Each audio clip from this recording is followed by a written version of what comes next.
3-1 to Halter. Swinging a high drive to right center field. Matulia heading back towards the wall. Gone!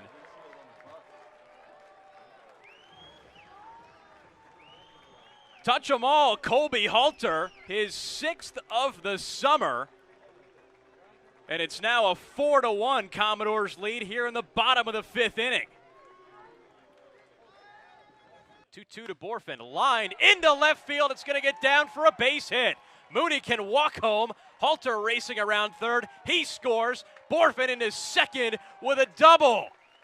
And it's 2-0 Commodores here in the bottom of the 3rd inning in game 2. Shaw 0 for his last 8, including this series. 1-2, caught the corner for strike 3. And that ends the top of the 3rd inning. How about Jerron Watts-Brown finishing off each of his first 3 innings with a flourish. 4 strikeouts today, 3 of them to end innings as we head on to the bottom of the 3rd. McKenzie, Mooney, and Halter due up for the doors in a scoreless tie. 1-0 to Walsh with the infield in, ground ball up the middle, base hit. Borfin comes in to score, Pinckney right behind him, scurrying in. It's a 2 RBI single for Jacob Walsh, and it's 7-3 Commodores here in the bottom of the 5th inning. 3-2 again is lined to deep right center field. Brutcher giving chase, and he's not going to get it. Lasko motoring around first, headed for second. Now he makes the turn for third as the throw cut off by Nicholas. And Lasko slides into third safely with a 1-out triple.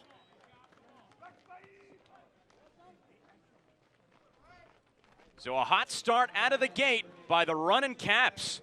A 3-base hit by Lasko, and he stands at third with only 1 away for Carson DiMartini. We're rolling right along into the bottom of the 7th inning here at Gov Fuller Field in Game 2 of the Western Division first round between the Falmouth Commodores and the Bourne Braves. It was Bourne who got the last laugh yesterday in a 6-5 win, but from the 3rd inning onward today, it has been all doors after that 7-run third that Falmouth put up. And now against right-hander Cameron By on the mound for Bourne for the 2nd inning in a row. It's Peyton Stovall, Drew Brutcher, and Josiah Cromwick set to take their rips with the doors already ahead by 6. Stovall today is 1 for 2 with a walk. By's first deliveries low and away, 1-0. By just finished up his redshirt freshman season at Wichita State this spring, where he pitched in 17 games, 10 of them starts. 1-0, called strike to Stovall. Well, By features that high-octane fastball you just saw and a good curveball, high 70s, low 80s. 1-1. Fastball sails away, and it's 2-1. One thing to take note of for the Falmouth Commodore offense right now, no strikeouts since the 2nd inning. On the 2-1, Stovall grounds one foul right side, and it's 2-2.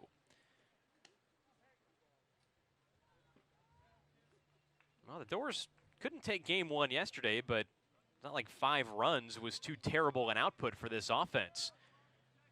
They unfortunately just couldn't hold the Braves off well enough on the pitching side. 2-2, fouled off the mid of Espinal, and it stays 2-2 on Stovall. That's where Peyton Stovall sends Alan Espinal's family in edible arrangements, because if he squeezes that ball, that's strike 3, foul tip into the catcher's mitt. So Stovall has to work with the extra life, but right now if you're By, you got to attack how you normally would with 2 strikes, even though Stovall's got that extra life. 2-2 the count on Stovall. And a changeup fades low and away from By. It's 3-2. Well, the Doors this regular season didn't have an offense that ranked in the top half of the league. They finished 6th in runs scored, but showed off a lot of power. 2nd in doubles, 1st in home runs as a team. 3-2, grounded through the right side, base hit to right field. Enos picks it up on a roll as Stovall settles at first base. Give him a 2 for 3 evening. A leadoff single here in the 7th inning brings around Drew Brutcher. Well, he's been seeing the ball very well this series. I know he got hit by a pitch twice yesterday, but he had a great walk today. He also had a walk on 4 pitches, but that 2 for 3 day, not really going to get the headline because Jerron Watts-Brown's outing probably will, but the Doors are being very complete with their hitting tonight. Stovall at first, and Brutcher fouls the first pitch back behind home plate. It's 0-1. As I was saying, the Doors, if you look at their total offensive numbers, they don't tell you the whole story. This is a team that endured a 20 consecutive innings scoreless streak at the end of June.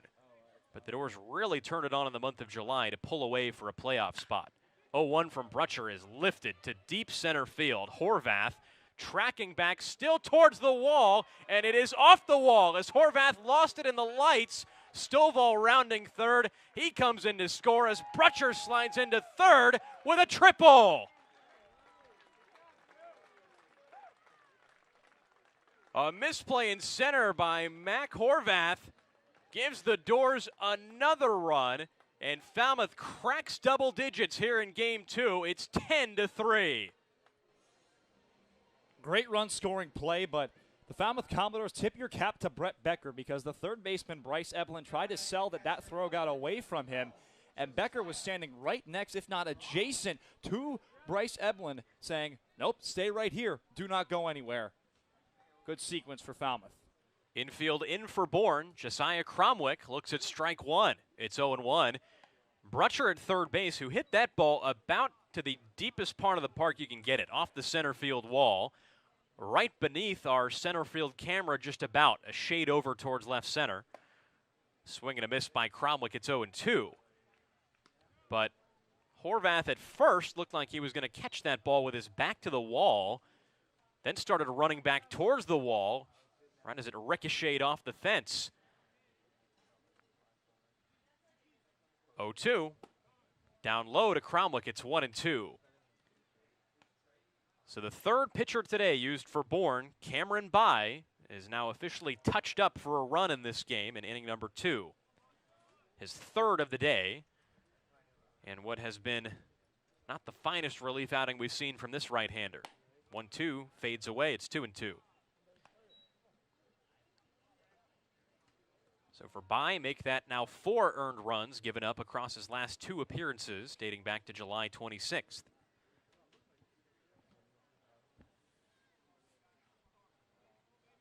2-2 to Cromwick. Ooh, laid off a breaking ball down low and away. It's 3-2. Still nobody out here in the bottom of the 7th inning. And Brutcher at third base with decent speed would probably score on a moderately deep fly ball to the outfield. Absolutely. Throws have not been good from the outfield today. Saw one maybe from the left fielder slight, but that's about it. Stovall didn't tag that play, though. On the payoff pitch, Cromwick looks at strike 3 called. Slight delay on that call from home plate umpire Rick Antonio, but Cromwick sits the first strikeout victim for Cameron Bai, and the first Falmouth hitter to strike out since Peyton Stovall led off the 2nd inning with a K. It's also the first strikeout for the Bourne Braves bullpen.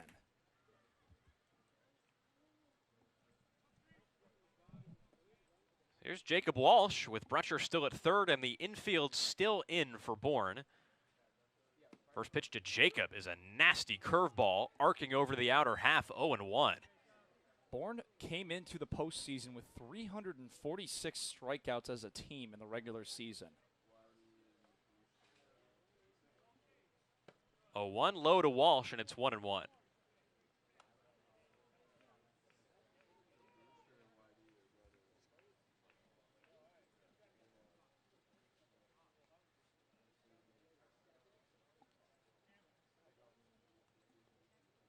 Well, as a staff, that figure for Bourne actually ranks last in the league. He struck out the fewest batters of any team.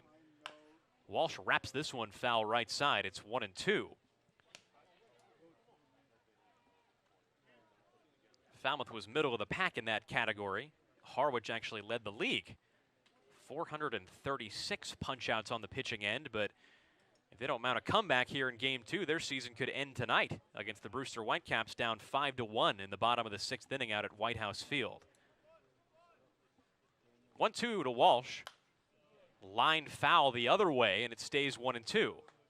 How about the contact this first baseman is making? It's fantastic. It's gone everywhere. The other way, the gap, right field, all against Bourne. Walsh has had a good series so far, and on the 1-2, he watches a pitch drift away, 2-2. Well, Walsh was 2 for 4 yesterday with a run scored and a 2 RBI double. Today so far, he's 1 for 3 with a 2 RBI double and a run scored again. All he needs is a hit here to match yesterday's line. 2-2, dribbled foul right side, and it stays 2-2. A quick check of scores around the league, Logan. Anything surprise you as we read them off? Well, right now, Katuitt has a 9-0 lead over the Hyannis Harbor Hawks in the bottom of the 7th inning. YD in the 5th, they lead 6-1 over Orleans. 2-2 to Walsh, who flies this one to left. Over towards the line is Slight, who makes the catch. Brutcher tags, now comes home. The throw is straight to the plate and a little bit off the mark. It's 11-3. The Commodores now lead here on the 7th on the sacrifice fly by Jacob Walsh. Well, you said it.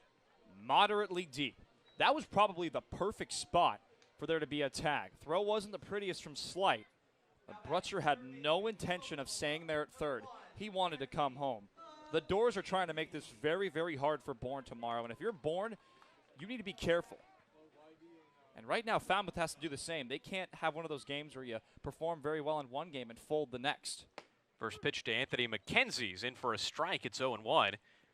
And, of course, I say that because when the Bourne Braves had a walk-off grand slam against the Chatham Anglers from Mac Horvath, the next day, the Doors beat them 4-3 here at the Gov. 0-1 to McKenzie. Caught the outer half, 0-2. Good fastball from By. Well, the Doors searched for consistency for a lot of this season, and this isn't the first time that they have really bludgeoned the Braves offensively. If you recall, that 10-3 game happened right near the All-Star break, not that long ago. 0-2 had McKenzie fishing at a breaking ball down low. The throw to first completes the strikeout. And that does it for the Doors in the bottom of the 7th inning, but not before Falmouth plates 2 more on an RBI triple from Drew Brutcher and a sacrifice fly from Jacob Walsh. It's 11-3 Commodores as we head on to the 8th inning here in Game 2.